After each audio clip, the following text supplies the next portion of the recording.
Hello friends, मेरा नाम है ईशान भाटिया और आज के इस वीडियो में मैं बात करने जा रहा हूँ आपके साथ इन्वेस्टमेंट इन इक्विटी शेयर्स के बारे में। तो हमने लास्ट क्लास में एक टॉपिक स्टार्ट करा था फाइनेंशियल एसेट। तो इन्वेस्टमेंट इन इक्विटी शेयर्स जो है ये भी उसी का ही पार्ट है। मैं आपको एक चार्ट दिखा देता हूँ जो हमने देखा था उस क्लास में। हमने देखा था कि भाई इन्वेस्टमेंट इन इक्विटी शेयर्स जो है उसको आप FVTPL और FVTOCI पर रिकग्नाइज करते हो, बट हमने कहा था कि इसको हम बाद में समझेंगे। तो हमने लास्ट क्लास में जो है इस रिसीवेबल्स का टॉपिक पूरा कंप्लीट कर लिया था, जिसको हम ACM, FVTOCI और FVTPL पे रिकग्नाइज कर सकते हो आप इन तीनों पे। तो लास्ट क्लास में हमने इस चीज़ के बारे में काफ़ी अच्छे से डिस्कशन करी थी। आज की क्लास में हम जो बात करेंगे वो इन्वेस्टमेंट इन इक्विटी शेयर्स के बारे में बात करेंगे। इसमें एक तरह से देखा जाए तो डिफरेंस क्या है, यहाँ पर रिसीवेबल्स है। हमने यहाँ बॉन्ड्स की बात करी थी, डिबेंचर्स की बात करी थी, मतलब ऐसी सब चीज़ें जहाँ से आपको कुछ ना कुछ रिटर्न में मिल सकता है। यहाँ पर हमने प्रेफरेंस शेयर की भी बात करी थी, उस पर डिविडेंड मिल जाता है ना।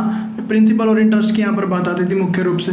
बट यहाँ पर हम जो बात करें इन्वेस्टमेंट इन इक्विटी शेयर्स की बात करें, इन्वेस्टमेंट इन इक्विटी शेयर्स जो है वो इररिडीमेबल होते हैं, आपको वो रिडीम नहीं करने होते हैं।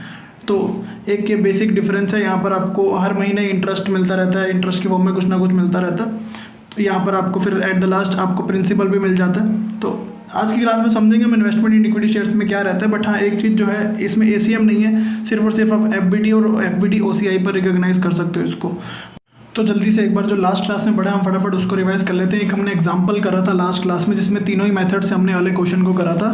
ACM भी था, FVTOCI भी था और FVTPL भी था। तो ACM मेथड में हमने क्या करा था, ACM मेथड में था सबसे पहले आप इफेक्टिव इंटरेस्ट निकालते थे, उसके बाद आप इफेक्टिव इंटरेस्ट निकालने के बाद IRR निकालते थे, IRR निकालने के बाद आप एमोटाइज शेड्यूल बनाते थे, एमोटाइज शेड्यूल बनाने के बाद आपको लेजर बनाने होते थे। 6% बॉन्ड्स FA@ACM पे आपने लेजर बनाया था। यहाँ पर आपने 10 लाख की पेमेंट करी थी और 15,000 रुपये ट्रांजेक्शन कॉस्ट थी।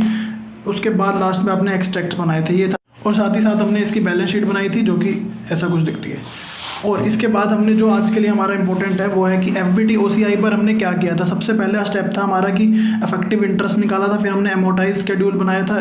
तो इसके बाद हमने एक लेजर बनाया था 6% बॉन्ड FA@FVTOCI। इसमें हम क्या करते थे, अब आराम से पढ़ेंगे। 10 लाख रुपए आपने पे करे थे और साथ साथ ट्रांजैक्शन कॉस्ट थी 15,000 रुपये। FVTOCI पर आपने रिकॉग्नाइज ही क्यों करा था इसको, FVTOCI पर इसलिए आपने किया था क्योंकि आपका A2 और B पास हो रहा था। तो इन दोनों के पास होने की वजह से A2 में क्या रहता है, आपके ट्विन ऑब्जेक्टिव रहते हैं। तो ट्विन ऑब्जेक्टिव होने की वजह से आप इसको FVTOCI पर रिकॉग्नाइज करते हो। इसमें आपने 10 लाख रुपए पे करे थे और 15,000 रुपये ट्रांजैक्शन कॉस्ट थी, जिसको आप कहते थे लास्ट में आपको फेयर वैल्यू पे रिकॉग्नाइज करना है।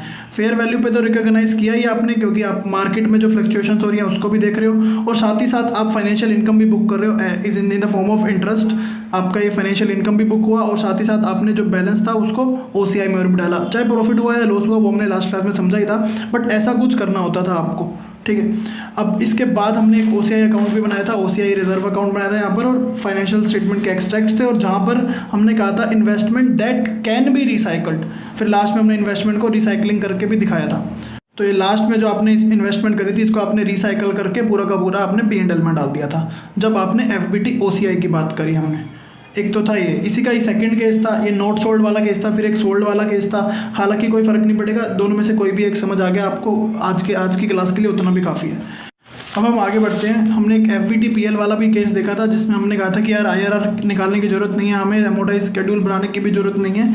उसके बाद इसमें आप 6% बॉन्ड अकाउंट बनाते थे FA@FVTPL। FVTPL पे याद करो आप रिकॉग्नाइज ही क्यों करते थे FVTPL पे, जब आपका अदर केसेस की बात होती थी। अदर केसेस में कब आता था, या तो एक एग्जांपल ले सकते हो, जब आपका A3 और B पास हो रहे हो। A3 और B का क्या मतलब है कि आपका जो ऑब्जेक्टिव है वो सेल करने का ही है। जब आपका ऑब्जेक्टिव सेल करने का है तो इस केस में आप क्या करते थे, टू बैंक में 10 लाख दिखाते थे, लेकिन जो 15,000 ट्रांजेक्शन कॉस्ट आपने पे करी है उसको आप कैपिटलाइज नहीं करते थे।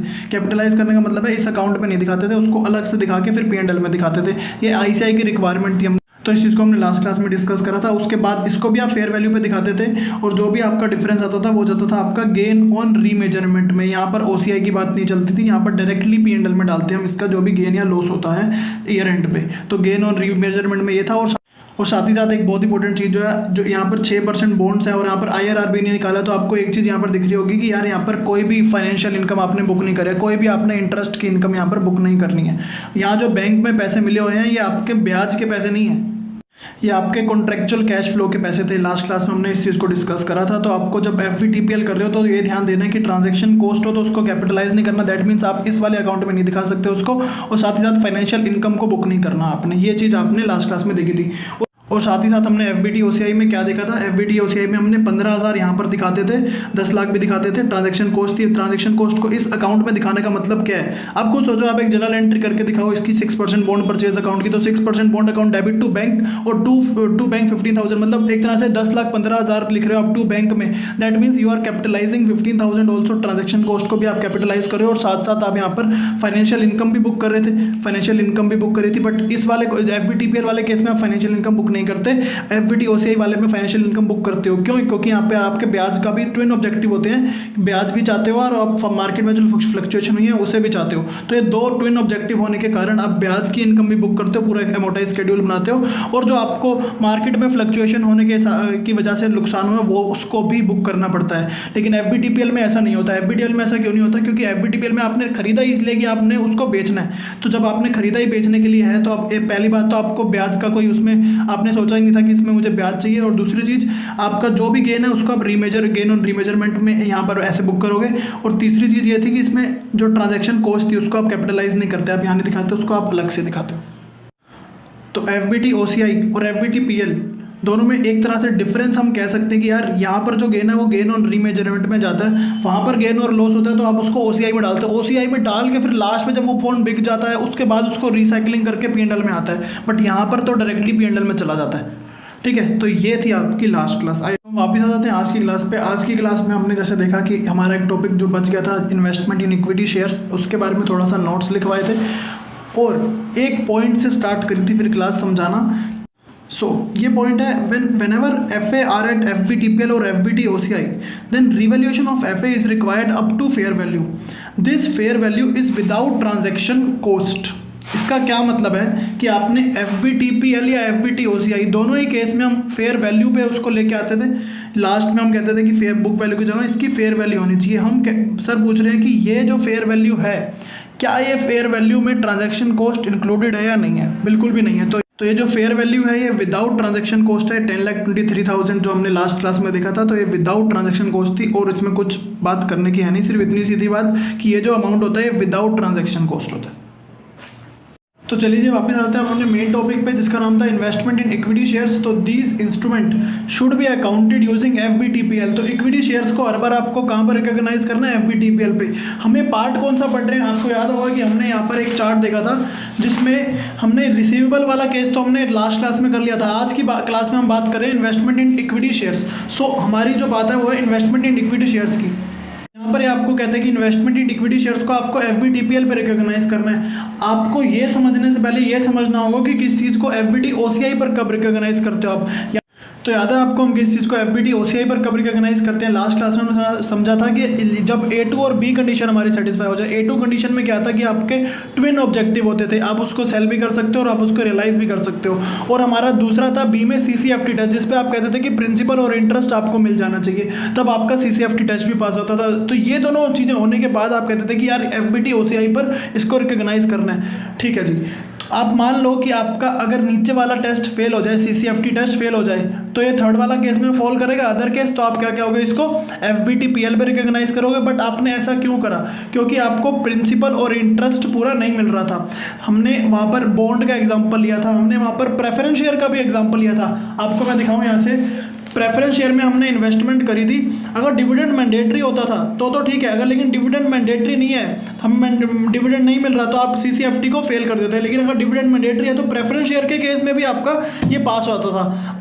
FBT OCI पर आप इसको रिकॉग्नाइज कर सकते थे प्रेफरेंस शेयर के केस में भी। बट इक्विटी शेयर्स में ना क्या होता है यार, इक्विटी शेयर्स में आपको डिविडेंड मैंडेटरी नहीं होता है। बट यार इक्विटी शेयर्स में ना आपका डिविडेंड मैंडेटरी नहीं होता। जब डिविडेंड ही मैंडेटरी नहीं है तो आपको प्रिंसिपल और इंटरेस्ट का कंपोनेंट आपको पूरा करना होता है CCFT टेस्ट पास करने के लिए। अगर आपका इंटरेस्ट ही नहीं मिल रहा है यहाँ पर आपको, तो आई वाला केस आपका इंटरेस्ट तो है नहीं यहाँ पर आपका, तो ऑब्वियसली CCFT हर बार फेल ही होगा इस केस में, इक्विटी शेयर्स वाले केस में। तो इसीलिए हम इसको FBTPL पे रिकॉग्नाइज करते हैं। ठीक है जी, अब आगे बढ़ते हैं। कह रहा but entity has irrevocable choice of classifying investment in equity shares as FBT OCI if following conditions are satisfied. तो ये कह रहा है कि आप इसको FBT OCI पर भी रिकॉग्नाइज कर सकते हो, पर नीचे वाली कंडीशंस जो दी गई हैं वो पास हो जाए। तो क्या क्या कंडीशन है? एक कंडीशन है कि such investment should be long term investment होनी चाहिए, and such investment held for strategic reasons like to obtain control to exercise influence such companies major supplier.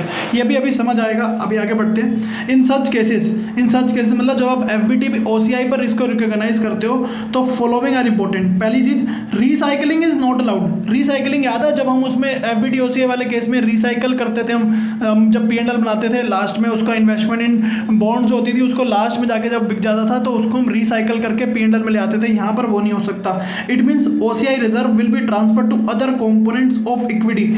सोकी के विद इन सोकी ही आप इसको statement of changes in equity के जो सोकी account है आपका, उसी के अंदर आप दूसरे कंपोनेंट में एडजस्ट कर दोगे, जैसे कि रिटेन्ड अर्निंग में एडजस्ट कर सकते हो। So but not in PNL. Reclassification to FVTPL is not allowed later. तो सिंपल चीज़ थी, अभी एग्जांपल के थ्रू आपको ये समझ आ जाएगा। नीचे जनरल एंट्रीज दी हुई है, जनरल एंट्रीज भी आपको एग्जांपल के थ्रू ही समझ आएंगी। तो डायरेक्टली हम एक एग्जांपल लेते हैं जिससे हमें सारी चीज़ों की क्लैरिटी हो जाएगी। तो क्या कहता है इस एग्जांपल में, A limited purchased following investment in equity shares on 1/5/2019 2000 shares of X limited at 35 each, transaction cost 2 per share. 1500 shares of Y limited at 21 each, transaction cost 2 per share. Shares in Y limited for LTSR मतलब long term strategic reasons. Entity has made choice for recording them as FVT OCI on 31/3/2020 and fair value of shares, X की जो fair value है वो 42 है and Y limited की जो है वो 17 है। On 1/6/2020 A limited sold all the shares of X limited at 41 and Y limited at 25। Generalise करना है 19-20 के लिए जनरलाइज करना है आपको, और 31/3/2020 के लिए एक्सट्रैक्ट्स बनाना है, और 20-21 के लिए जनरलाइज करना है और एक्सट्रैक्ट्स बनाना है। तो इस क्वेश्चन में ना यार दो चीज़ें हो रही हैं। एक तो इसने एक्स लिमिटेड के शेयर्स में इन्वेस्टमेंट करी है, 2000 शेयर खरीदे हैं 35 रुपये के हिसाब से, और 2 रुपये इसने ट्रांजैक्शन कॉस्ट भी पे करी है। अगर कुछ भी नहीं दे रखा आपको, ये तो समझ आ रहा है इन्वेस्टमेंट इन इक्विटी शेयर्स है। अगर इन्वेस्टमेंट इन इक्विटी शेयर है तो एफबीटीपीएल वाला केस है। एफबीटीपीएल वाला केस है तो एफबीटीपीएल की अकाउंटिंग आपको आती है, अभी हमने रिवाइज भी करी थी, ठीक है। दूसरी चीज़ है 1500 शेयर खरीदे हैं वाई लिमिटेड के 21 ईच पे, और 2 रुपये ट्रांजैक्शन कॉस्ट भी पे करी है। बट ये वाई लिमिटेड का जो केस है ये कह रहा है कि हम इसको, कंपनी की चॉइस है कि ये कह रहे हैं कि हम इसको एफबीटी ओसीआई पर रिकॉग्नाइज करेंगे, ठीक है, कोई दिक्कत वाली बात नहीं है इसमें। हमने पीछे देखा ही था कि यार अगर इन्वेस्टमेंट इर्रिवोकेबल चॉइस है एफबीटी ओसीआई पर एक बार आपने ले लिया तो इर्रिवोकेबल ऑप्शन आपके पास है। इर्रिवोकेबल का मतलब आपको समझ आता है, लॉन्ग टर्म है और स्ट्रेटेजिक रीजंस होने चाहिए, तो दोनों ही चीज़ें हैं, लॉन्ग टर्म स्ट्रेटेजिक रीजंस है, और तो इन्होंने ऑप्ट करा तो कोई दिक्कत वाली बात नहीं है। इन्वेस्टमेंट को देख के नहीं समझ आ सकता कभी भी, ये चॉइस को देख के समझ आएगा कि हमें एफबीटी ओसीआई पर है। और आगे चल के दो चीज़ें हो रही हैं, 31/3/2020 की इन्होंने फेयर वैल्यू दे रखी है, और 1/6/2020 को इन्होंने एक्स लिमिटेड के और वाई लिमिटेड के शेयर्स को सेल कर दिया, तो दोनों की इन्होंने जनरल एंट्रीज पूछी है। कल लास्ट वाली क्लास में हमने लेजर्स बनाए थे, लेकिन आज यहाँ हमें जनरल एंट्रीज पूछी गई है, तो कोई दिक्कत वाली बात नहीं है।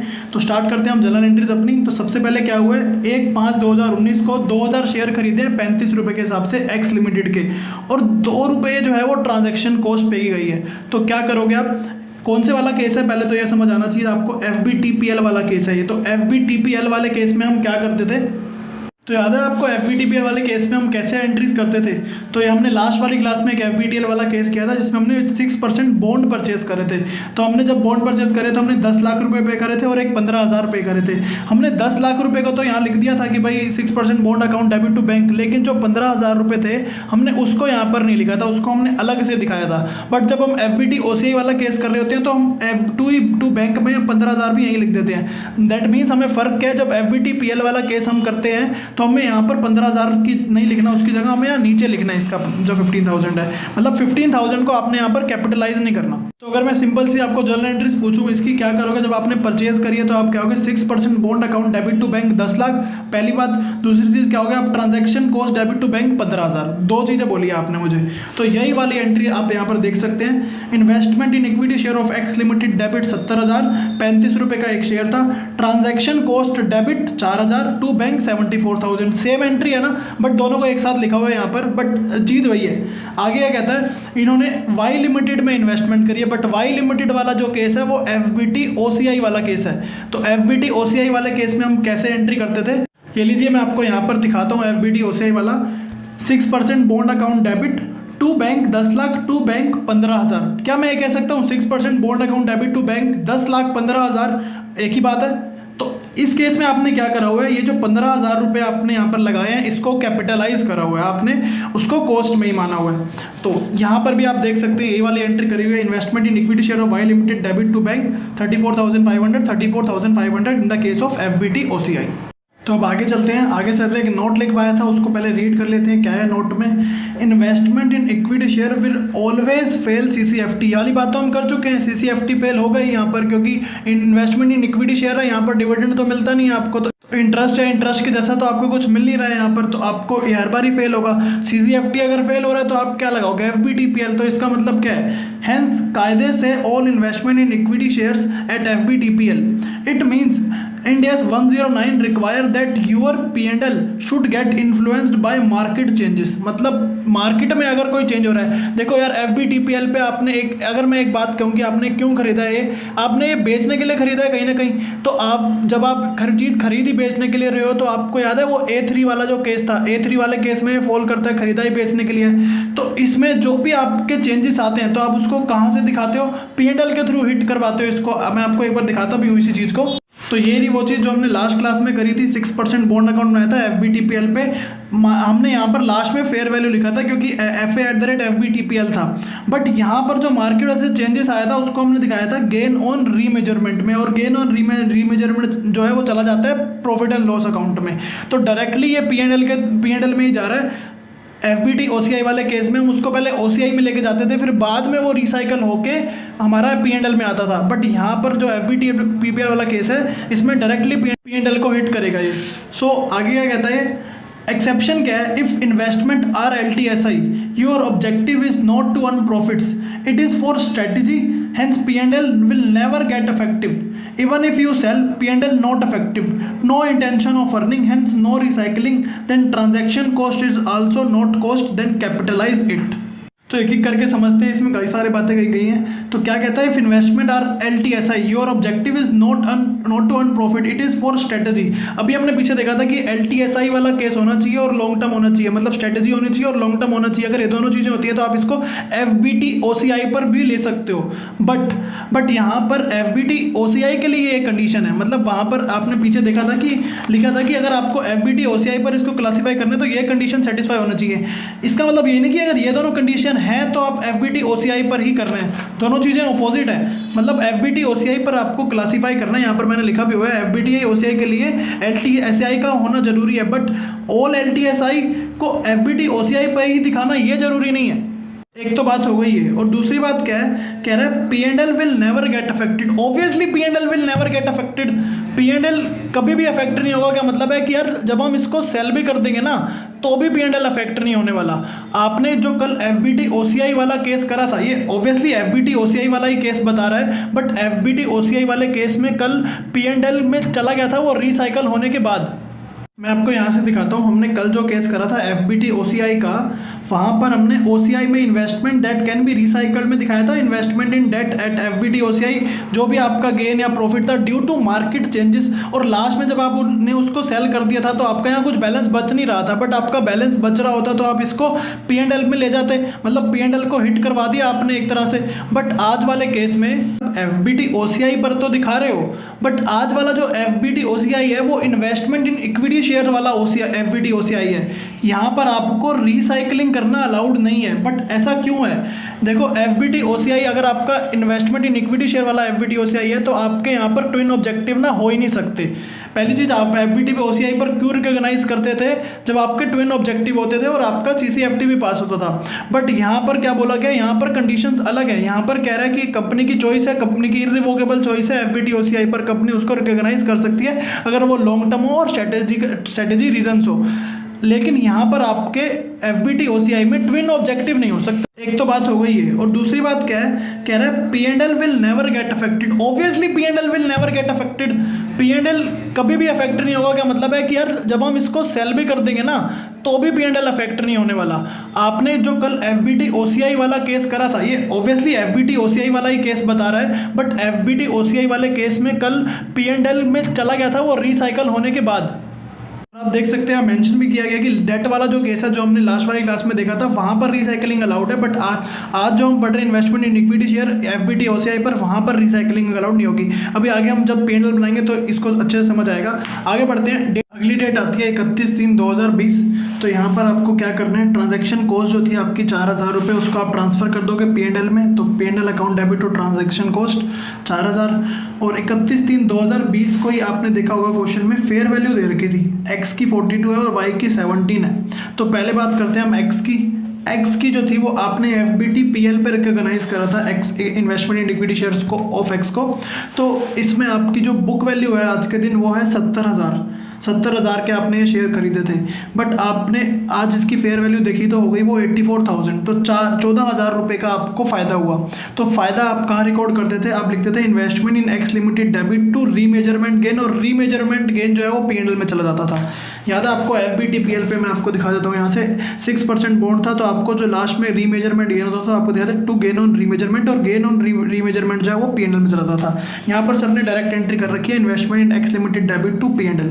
आगे बढ़ते हैं। 31/3/2020 को ही आपने वाई लिमिटेड का भी शेयर का प्राइस देखा, तो उसके शेयर का प्राइस था आज 25,500, जबकि इसकी बुक वैल्यू जो है वो है 34,500। तो एफबीटी ओसीआई है, ओसीआई का केस आपको याद होगा जिसमें आप जो भी डिफरेंस होता था उसको आप डालते थे ओसीआई रिजर्व में। तो क्या एंट्री करोगे, OCI reserve debit to investment in Y limited, तो इसकी भी एंट्री हो गई। इसके बाद 31/3/2020 डेट है, तो इस दिन आपको P&L और बैलेंस शीट भी बनानी पड़ेगी। तो P&L में आपका एक रीमेजरमेंट गेन आएगा 14,000, ट्रांजैक्शन कॉस्ट आ जाएगी 4,000, और OCI में items that can not be recycled आएगा 9,000। इसी केस को हमने थ्योरी की फॉर्म में देखा था, प्रैक्टिकल भी सामने आ गया। हमने लास्ट क्लास में हमने देखा था कि OCI में आता है investment that can be recycled. FVT OCI की बात कर रहे हैं, बट उस वाले एफबीटी OCI में और इस वाले एफबीटी OCI में क्या फ़र्क है वो आपको भी बता दिया था कि वहाँ पर ट्रेन ऑब्जेक्टिव होता था, यहाँ पर सिंगल ऑब्जेक्टिव है आपका। सो है तो ये एफबीटी OCI, बट यहाँ पर आप इसको रिसाइकल नहीं कर सकते। अभी हमने पिछले थ्योरी में भी देखा कि आप इसको रिसाइकल नहीं करेंगे, सो P&L में हिट नहीं कर सकता है। सोकी में within the SOCI component में एडजस्ट हो जाएगा। तो क्या आप सोकी बनाओगे, सोकी में क्या आएगा, retained earning, general reserve, OCI reserve. तो ओपनिंग बैलेंस तो कुछ है नहीं आपका, तो इस साल आपका जो OCI रिजर्व में आपका लॉस जो है 9,000 का वो आप यहाँ दिखाओगे, और टोटल आपका 9,000 लॉस हो जाएगा, जो कि यहाँ पर ये रिसाइकल नहीं हो सकता। आगे बढ़ते हैं, अगले साल की एंट्री भी करनी है आपकी। हाँ, एक बैलेंस शीट भी बनाओगे आप, इसमें LTSR 25,500 और 84,000 जो फेयर वैल्यू पे था, फेयर वैल्यू पे आपने यहाँ पर लिख दिया है। अगले साल पे आ जाते हैं। अगले साल में आपने क्या करा है, 1/6 को यहाँ पर लिखा हुआ था कि 1/6 को आपने सेल कर दिए एक्स लिमिटेड के भी शेयर और वाई लिमिटेड के भी शेयर। तो पहले एक्स लिमिटेड की बात करते हैं, जो कि FBTPL पे था। आपने इसको 42 रुपीज़ में शेयर करा है, तो 42 रुपीज़ में आपने जो सेल करा है अपने आपको मिले होंगे 82,000, जबकि शेयर थे आपके 84,000 के। जो लॉस है वो डायरेक्टली P&L में हिट करेगा, क्योंकि FBTPL वाला केस है। और 1/6 को ही आपने FBT OCI वाले जो शेयर थे वो भी बेच दिए। तो बैंक अकाउंट डेबिट आपको जितने में बेचे आपने 37,500 वो मिल गए आपको, जबकि शेयर थे आपके 25,500 के। आपको प्रॉफिट हुआ OCI रिजर्व में 12,000 रुपये का। देन ऑल्सो ये P&L में नहीं जाएगा, हमने बात कर चुके हैं इस बारे में। तो OCI रिजर्व जो था वो आपका रिटेन्ड अर्निंग में चला गया। हमने इस चीज़ की बात भी करी थी कि भाई रिटेन्ड अर्निंग में चला जाता है। तो इसका हम देख भी लेते हैं एक बार P&L और बैलेंस शीट। तो P&L में क्या रहेगा इसका, FBTPL वाले में जो लॉस हुआ था वो 2,000 का था, आपने यहाँ पर 2,000 का लॉस दिखा भी दिया है। OCI की जो आइटम थी, OCI में दिखाओगे तो सही ना, at least item that can not be recycle. P&L बनाते हो उसके बाद OCI बनता है, उसमें आपका आएगा item that can not be recycled 12,000 रुपये। इस साल की मैं बात कर रहा हूँ 2020-21 की। तो इस साल 12,000 रुपये का आपने रिटेन्ड अर्निंग में जो OCI का रिजर्व था वो डाला है, वो सोकी में दिखाएंगे। बट उससे पहले आपको यहाँ पर दिखाना पड़ेगा OCI में, मतलब 12,000 का आपका जो गेन हुआ है वो आपका दो जगह जाएगा, OCI में भी जाएगा, सोकी में भी जाएगा। तो सबसे पहले OCI में डाला आपने 12,000 रुपये, फिर आपने इसको सोकी में जब बनाया आपने, ऑब्वियसली ओपनिंग बैलेंस आ रहा होगा OCI का 9,000 जो कि पिछले साल नुकसान हुआ था आपको, और ट्रांसफर ऑन सेल है आपका जो प्रॉफिट हुआ है इस बार 12,000। तो यही कंडीशन आपकी अगर लास्ट वाली क्लास में होती तो आप इसको ट्रांसफर कर देते थे आपका P&L में, बट यहाँ पर आप नेट करोगे तो आपका 3,000 हो जाएगा। तो ये जो 3,000 है आप इसको रिक्लासीफाई करके रिटेन्ड अर्निंग में ले आओगे, यहाँ पर एक क्वेश्चन खत्म हो जाता है। बट आप इसको P&L में नहीं लेके जा सकते, सिर्फ इतनी सी बात है। और बैलेंस शीट में तो कोई इन्वेस्टमेंट बची नहीं है, सब आपने बेच दिया। सिंपल चीज़ थी, ये रिक्लासीफाई होकर ऊपर P&L में नहीं जाएगा, तो यहाँ पर मार्क भी कर रखा है। और जैसे कि आपने देखा था कि आइटम्स दैट कैन बी, अगर ये रिसाइकल वाला केस होता तो हम क्या करते, इसको रिसाइकल करके ऊपर ले जाते, जो कि लास्ट क्लास में हमने देखा था। बट यहाँ पर FBT OCI होने के बावजूद भी इसको आप रिसाइकल नहीं करेंगे, तो इसलिए यहाँ पर काटा लगा रखा है। तो ये आपका क्वेश्चन कंप्लीट होता है। हम आगे बढ़ते हैं, एक और क्वेश्चन है। अब कॉन्सेप्ट तो कंप्लीट हो गया आपका सारा, बट ये जो क्वेश्चन है सर, इस क्वेश्चन में सभी केस मिला दिए आपने जो अभी तक देखे हैं, ACM, FBT OCI, FBTPL और इन्वेस्टमेंट इन इक्विटी शेयर्स वाले केस में FBTPL और FBT OCI, ये पांचों केस मिला के वाला क्वेश्चन बना हुआ है। तो हर पार्ट का आपको इस क्वेश्चन में लेजर बनाना है। इस क्वेश्चन को 1 मिनट के अंदर पढ़ लेते हैं, क्योंकि इस क्वेश्चन में आपको बिल्कुल भी दिक्कत आने वाली नहीं है। तो क्या किया है, A limited purchased following investment on 1/5/2019। पहली चीज क्या खरीदी, 6007% convertible debentures at 106 each, commission paid 2 rupees per debenture, 5000 of these shares were sold on 1/9/2019 at 110, net of cost interest received during the year on such investment is ₹30,000 and fair value on 31/3/2020 is 109। मैं इसको थोड़ा speed में ही पढ़ाऊंगा, लेकिन आपको जब समझेंगे तो हम इसको आराम से समझ लेंगे।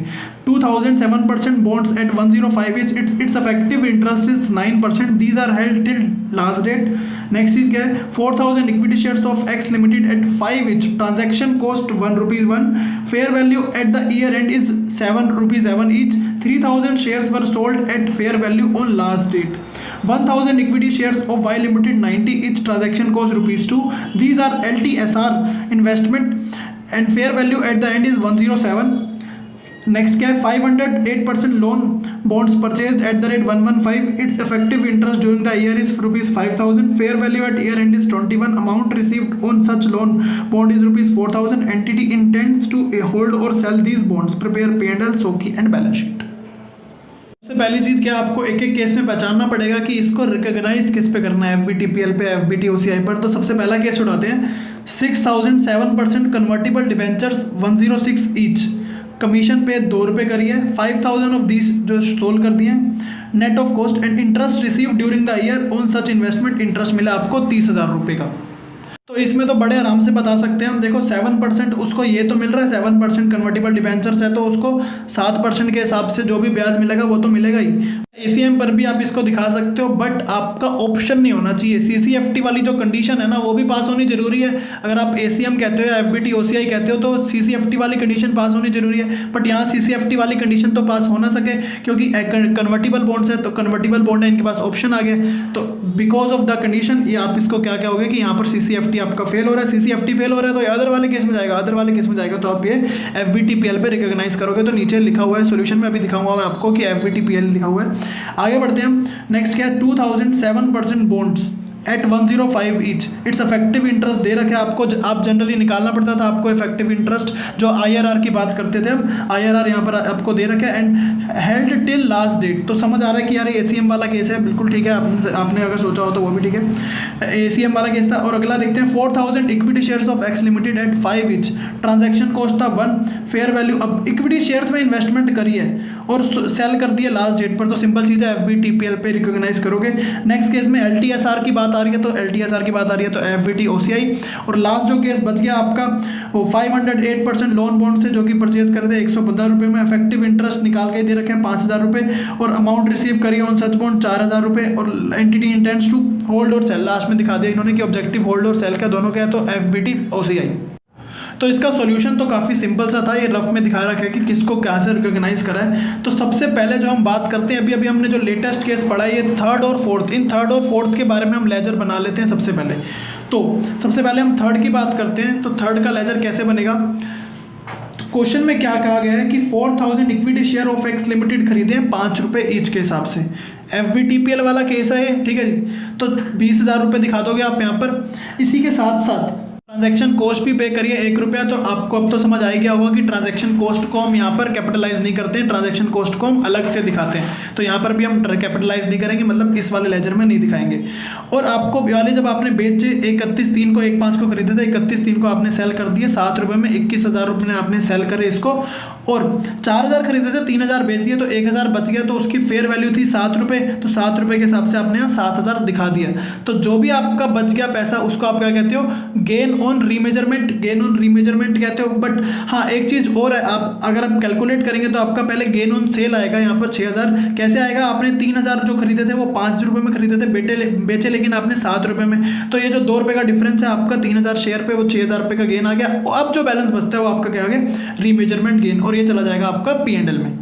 नेक्स्ट हम बात करते हैं इन्वेस्टमेंट इन इक्विटी शेयर्स, जो कि फोर्थ केस था हमारा, जहां पर हमने 1000 शेयर खरीदे थे 90 रुपये के हिसाब से और 2 रुपये ट्रांजैक्शन कॉस्ट पे करी थी। तो ये FBT OCI वाला केस है। तो सिंपल सी चीज़ है, आपको पहली चीज़ तो समझ आ गई होगी कि यहाँ पर पूरा का पूरा आप कैपिटलाइज करते तो 92,000 आपने यहाँ पर पूरा दिखा रखा है। हमने यहाँ पर जनरल एंट्री भी करी थी, इन्वेस्टमेंट इन इक्विटी शेयर पूरा का पूरा दिखा दिया था, इंक्लूडिंग ट्रांजैक्शन कॉस्ट आपने यहाँ पर कैपिटलाइज कर दिया था, क्योंकि ये FBT OCI वाला केस है। तो एक तो चीज़ हो गई है, और लास्ट में आपने इसको सेल नहीं करा तो आपका जो फेयर वैल्यू है उस पर दिखाना पड़ेगा 1,07,000 रुपये। तो जो बच गया वो OCI रिजर्व में जाता है। एक बात यहाँ पर आती है कि यहाँ पर आपको कॉन्ट्रेक्चुअल कैश फ्लोज क्यों नहीं मिल रहे हैं। कॉन्ट्रेक्चुअल कैश फ्लोज इसलिए नहीं मिल रहे हैं क्योंकि उसके बारे में कुछ दिया ही नहीं गया है यहाँ पर। आपको याद होगा कि FBT OCI वाला जो केस करते हो आपको वहाँ पर पैसे भी मिलते थे, जैसे यहाँ पर आपने लास्ट वाली क्लास में देखा था कि यहाँ पर आपको पैसे मिलते थे कॉन्ट्रेक्चुअल कैश फ्लो के, बट आज यहाँ पर नहीं मिल रहे क्योंकि कोई इन्फॉर्मेशन ही नहीं है। कोई इन्फॉर्मेशन दी हो कि हाँ भाई इतना डिविडेंड है, इतने परसेंट वाले शेयर हैं, तो कुछ इन्फॉर्मेशन के नहीं है, कोई डेट गिवन नहीं है, तो आप यहाँ पर कुछ नहीं लिखेंगे। नेक्स्ट आ जाते हैं हम सेकंड वाले केस पे, जो कि ACM वाला केस था। तो सेकंड वाले केस में आपने 2000 बॉन्ड खरीदे थे 105 रुपये के हिसाब से, और IRR निकाल के दे रखा था। अमोटाइज शेड्यूल अभी हम बनाएंगे नहीं, 1 ही साल की एंट्री करनी है इसमें। These are held till last date, बस हेल्ड करके रखा है टिल लास्ट डेट, तो कोई दिक्कत वाली बात नहीं है। टू बैंक करके आप पैसे दिखा दोगे, आप यहाँ पर जितने पे करें आपने, और लास्ट डेट को आपका क्या था 227,325 आपके यहाँ बचते हैं। और फाइनेंशियल इनकम आप कितनी दिखाओगे, इस 2,10,000 पे 9% इफेक्टिव इंटरेस्ट के हिसाब से दिखा रहे हो आप, जो आपने इफेक्टिव इंटरेस्ट निकाला था। और आप 11/12 11 महीने का आपको ये ब्याज का इनकम मिल गया, और आपको यहाँ पर जो बैलेंस जो भी बैलेंस बच रहा है, यहाँ पर फेयर वैल्यू का हिसाब नहीं रहता, जो बैलेंस बच रहा है वही दिखाना पड़ता है। तो एक केस था आपका फर्स्ट वाला, जहाँ पर आपने क्या करा था 6,000 आपने कन्वर्टिबल डिबेंचर्स खरीदे थे। तो हमने कहा था कि यार ये तो FBTPL पे रिकॉग्नाइज होगा, बट हमने किया क्या, यहाँ पर 6,000 डिबेंचर खरीदे 106 के हिसाब से, और साथ ही साथ कमीशन पे करी हमने 2 रुपये, और साथ ही साथ 5,000 जो था 5,000 डिबेंचर सेल भी कर दी 1/9/2019 को। अब यहाँ पर हम इसकी एंट्री कैसे दिखाएंगे, तो सबसे पहले आपने खरीदा जब इसको 6,000 डिबेंचर खरीदे 106 रुपये के हिसाब से, तो एक तो एंट्री वाली हो गई। याद है आपको कल वाला FBTPL वाला केस, बिल्कुल सेम वैसे ही एंट्री करनी है, कुछ भी अलग नहीं है। एक बार हम वाला देख लेते हैं तो ये वाला आराम से समझ आ जाएगा। यही वाला सेम केस करवा रहे हैं हम। तो ये वाले केस में आपने क्या करा था, जो आपने पैसे पे करे थे आपने यहाँ पर दिखा दिया था, और 83,000 आपका रीमेजरमेंट गेन आया था। तो ये सब चीज़ें थी, और ट्रांजेक्शन कॉस्ट को अलग से दिखाया था। ट्रांजेक्शन कॉस्ट है, इस क्वेश्चन में क्या है, कमीशन है, कमीशन को भी है होगा तो अलग से दिखाएंगे। तो आओ देखो यहाँ पर भी देख लेते हैं हम। 6,36,36,000 आपने यहाँ पर पे करा टू बैंक। आगे चल के आपने इसमें से कुछ डिबेंचर्स को बेच दिया 1/9/2019 को। तो 1/9 को आपने क्या करा कि जो 5,000 डिबेंचर्स थे आपने उसको 110 रुपये के हिसाब से बेच दिया, जब आपको मिले उसमें 5,50,000 रुपये। आप इसको कैलकुलेट करोगे तो आपको गेन ऑन सेल आ जाएगा 20,000 रुपये। तो गेन ऑन सेल आपने यहाँ पर लिख दिया। दो चीज़ें होती हैं, गेन ऑन सेल अलग है, गेन ऑन रीमेजरमेंट अलग है, और एक गेन ऑन सेटलमेंट भी होता था, जो कि हमने लास्ट क्लास में देखा था। गेन ऑन सेटलमेंट 70,000 रुपये, तो वो वाली कंडीशन आई होप आपको याद होगी। आगे बढ़ते हैं हम। तो इस क्वेश्चन में क्या हुआ, आपने सेल करा तो आपको ये गेन हुआ, और एक चीज़ और हुई, आपको कॉन्ट्रेक्चुअल कैश फ्लो भी मिले। जैसे कि आपने मिले, आपको याद है FBTPL पे जब आप केस करते थे तो यहाँ पर कोई फाइनेंशियल इनकम बुक नहीं करते थे। यहाँ पर आप ना ही IRR बनाते थे, ना ही अमोटाइज शेड्यूल बनाते थे, तो कोई फाइनेंशियल इनकम तो आपने बुक करी नहीं, क्योंकि आपने खरीदा ही क्यों है, बेचने के लिए खरीदा, सिंपल चीज़ है। तो यहाँ पर कोई फाइनेंशियल इनकम तो बुक करी नहीं है, बट हाँ कॉन्ट्रेक्चुअल कैश फ्लो आपको मिलते थे। ये इंटरेस्ट नहीं है, कॉन्ट्रेक्चुअल कैश फ्लो है। तो वैसे ही इसी क्वेश्चन में भी आपको यहाँ पर 30,000 पे जो है बोल रखे हैं इंटरेस्ट, बट ये एक्चुअल में जो क्या है वो कॉन्ट्रेक्चुअल कैश फ्लो है। तो एक तो हो गई बात ये वाली, और लास्ट में जो फेयर वैल्यू दे रखी है इसकी, आप फेयर वैल्यू पे आप 109 रुपये वहाँ पर दिखा दोगे। फेयर वैल्यू दिखाने के बाद जो पैसे आपके यहाँ पर बच रहे हैं वो है आपका रीमेजरमेंट गेन। अभी हमने देखा है लास्ट में जो बच जाता है वो आपका रीमेजरमेंट गेन है, जो कि आपका P&L में चला जाता है। ये हो गया केस। एक केस और बचा आपका, उस केस में FBT OCI के बारे में बात की गई है। सिंपल सी चीज़ है, इसमें आपने खरीदा, आपको यहाँ पर जो पैसे थे वो मिल भी गए, और फाइनेंशियल इनकम भी बुक करी, और आपको यहाँ पर कॉन्ट्रेक्चुअल कैश फ्लो भी मिल गया, और लास्ट में आप इसको फेयर वैल्यू पे दिखाते हो और OCI रिजर्व में पैसा चला जाता है। कल वाली क्लास में हमने देखा ही था, और सेम वैसा ही दे रखा है। और ये जो चीज़ है OCI रिजर्व है आपका, OCI में भी जाएगा और SOCI में भी जाएगा, और ये जो है आपका रिसाइकल हो सकता है, क्योंकि ये लास्ट वाली क्लास से रिलेटेड है। तो ये रिसाइकलिंग जो है वो अलाउड है इसमें। इसमें हमने इफेक्टिव इंटरेस्ट नहीं निकाला है क्योंकि इफेक्टिव इंटरेस्ट निकाल के दे रखा है। फाइनेंशियल इनकम जो है वो इफेक्टिव इंटरेस्ट पे आप निकालते हो और अमोर्टाइज शेड्यूल बनाते हो आप इसमें, तो वो दोनों ही चीज़ें हमने यहाँ पर नहीं बनाई है, एक ही साल का क्योंकि हमने इसमें दिखा रखा है। उसके बाद आपका P&L और बैलेंस शीट बस्ता जल्दी से देख लेते हैं। तो क्या था, अदर इनकम में आप दिखाओगे gain on sale, financial income, gain on remeasurement, और उसके बाद अदर एक्सपेंसेस आता है आपका, ट्रांजैक्शन कॉस्ट आएगी और कमीशन जो दी थी आपने 12,000 रुपये पीछे लिखा भी था कि उसको आप P&L में दिखाओगे, तो ये 16,000 हो गए total. Items that can not be recycled and items that can be recycled. Can be recycled वाला तो लास्ट क्लास वाला केस है, कैन नॉट बी रिसाइकल्ड वाला आज वाला केस है, तो दोनों चीज़ें दिखा रखी हैं आपने यहाँ पर। तो एक आपका सोकी बनेगा, सोकी में आपका आएगा ओसीआई रिजर्व आएगा और एक ओसीआई रिजर्व एक और आएगा, क्योंकि एक डेट वाला केस है और एक इक्विटी वाला केस है। डेट वाला केस जो है वो लास्ट क्लास में हमने पढ़ा था वाला केस है, इक्विटी वाला केस है जो आज वाला केस है। तो दोनों का जो भी ओपनिंग बैलेंस तो कुछ है नहीं, तो आज वाला जो भी बैलेंस है वो दिखा दोगे आप यहाँ पर। और जब भी इसको बेचेंगे तब ये रिसाइकल हो जाएगा, जो जिसमें रिसाइकलिंग अलाउड है, और जिसमें रिसाइकलिंग अलाउड नहीं है वो अदर कंपोनेंट्स ऑफ इक्विटी में एडजस्ट होएगा, रिटेन अर्निंग जैसे। जब इसको बेचेंगे, जब ये रियलाइज हो जाएगा तब, अभी कुछ नहीं करना, अभी आपको ये ऐसे ही दिखाना है। और साथ साथ बनाओगे आप balance sheet. Balance sheet simple सीधी है, आपका इन्वेस्टमेंट है LTSR में इतना और अदर इन्वेस्टमेंट आपका इतना, जो कि बेचा नहीं है आपका जो रह गया, आप टोटल करोगे तो आपका इतना आ जाएगा। तो इसके बाद सर ने स्टाफ एडवांस के बारे में करवाया था। स्टाफ एडवांस के बारे में एक स्पेशल केस है ये वाला, तो इसके बारे में हम पढ़ेंगे, बट इसके सेकंड पार्ट में पढ़ लेंगे, अभी के लिए इतना ही काफ़ी है।